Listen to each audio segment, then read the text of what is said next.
do you think about the idea? I've heard some people pushing that Jesus wasn't ever a physical guy, but just a channeled entity, because like you said, those messages do kind of parallel what weird paranormal experiencers of today seem to say the message is.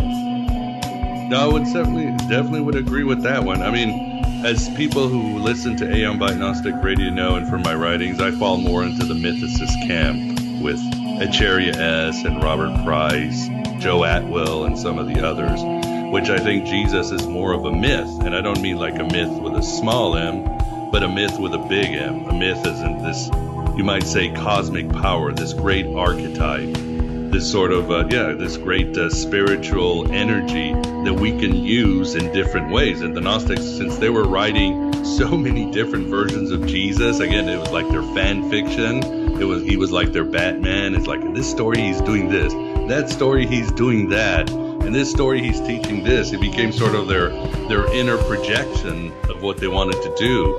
So in that way, I don't see Jesus as a historical figure. It's not something it's not my dogma. I don't really think much about it. I just try to look at the stories and find inspiration from these stories, as I do so many other characters. I mean, you might say, Atticus Finch and To Kill a Mockingbird never existed, but that's a much more inspirational character than most religious figures you'll find, real or not. So that's where the inspiration happens, and I think that's where the true power is. Yeah, man, I do find it really interesting the way they seem to play with the characters of the biblical story, and there are some insightful lessons in texts like these, but like you mentioned, it's kind of similar to comic books, or that kind of approach, that fan fiction approach. And it, from your perspective of someone who's spent so much time in this, it takes hours and hours and years to really digest these texts and become knowledgeable about these ancient sects. It's a hell of a rabbit hole. I mean, what value does it have to you? What do you think are the most important things you've gotten out of this epic study of really just these, I guess, forbidden gospels in a way?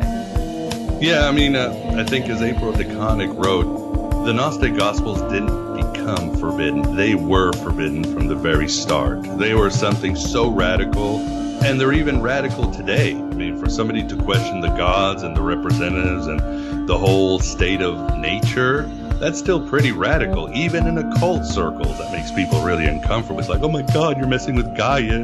Nature is so wonderful. It's like, yeah, okay.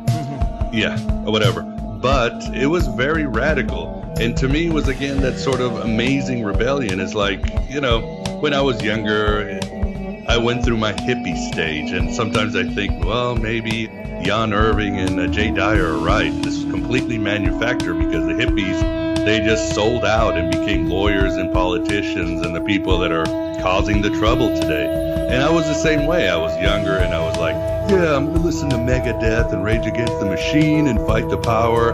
Man, it's almost like as soon as I got out of college and got married, I just went into 9-to-5 job, pay my bills, vote. It's like, what happened to me? How does that happen? It seems to happen why is it so easy for people to sell out in this world? Why did I sell out? Why did my uncle and my aunt, the hippie, sell out so quickly and everybody's miserable? When I discovered the Gnostics, I said, this takes it even further. This is even more radical than all the radical teachings I had heard from the East, from philosophers, from writers. This is the most radical thing in the world. We live in a false world. We don't belong in this world. We are being completely controlled by these higher entities that in a material way we have no chance of defeating, but in a way we are far superior to them. There is part of us that can wake up and become even more supreme than them and really help out those that are in need in them. So the Gnostics being so radical, extremely radical, really helped me sort of get that thrust. And again, people say, well, it's so negative, but when you read their texts, beyond what I said about self-knowledge, there is an amazing joy that I'd never seen before. Because again, they had woken up and seen the truth of the world, and now they really wanted to do something about it, and they had taken the red pill, and there was no blue pill, and they were going to move forward and take it all the way. There was no getting there. Like I mentioned, they would take these flights inside and outside to all these cosmic regions, to these levels, and like a video game, fight a bigger boss each time, a stronger boss. And they were just going to keep going until the game ended. And usually the game ended with them being destroyed, their physical part being destroyed. But as a narrative, I really find it amazingly heroic. I find it amazingly compassionate, and I find it amazingly stimulating, because they were such people of reason, and they were people of kindness. They really did walk the walk. When you read stories of the Cathars, or the Manichaeans, or the classic Gnostics, they were always, despite their really heavy-handed message, their existentialist message, they were really beloved by their communities. They were embraced by people. People really liked them. The people that didn't like them were the religious and secular powers around them. Eventually they had to go. And I think the other thing that the Gnostics really at least touched with me was, I think their central tenet was beyond anything they wanted in this world, is that they wanted freedom. They wanted complete and unadulterated freedom.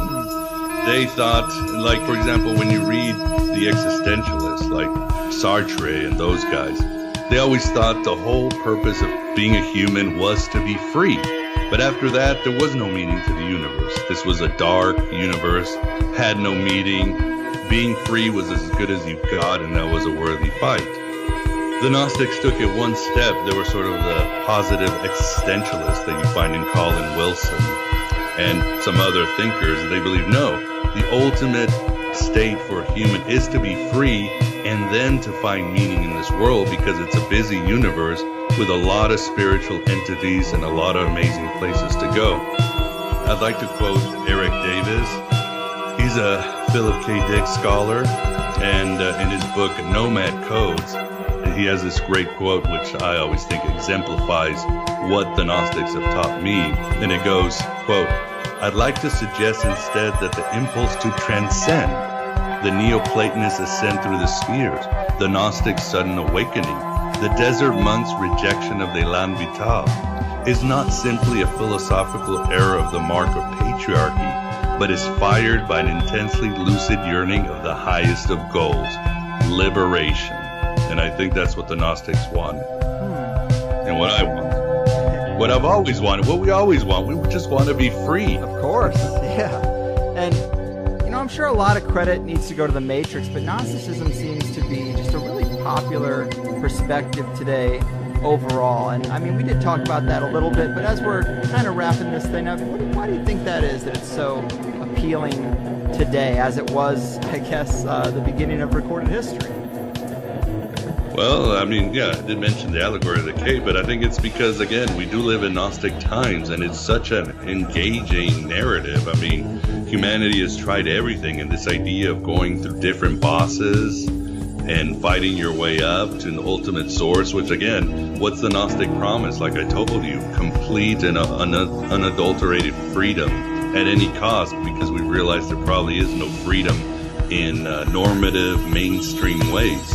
So I think these ideas really jive well. And of course, the Gnostics had this sort of alien or sci-fi sensibility, because they almost like the Archons are almost like Lovecraftian foes, and they're talking about these giant or these vast cosmic landscapes and universes of light and so forth. And Jesus and other of their exemplars are sort of shape-shifting and have superpowers. You have some stories where Jesus is moving the zodiac and he's shifting into different creatures. He's almost like a superhero.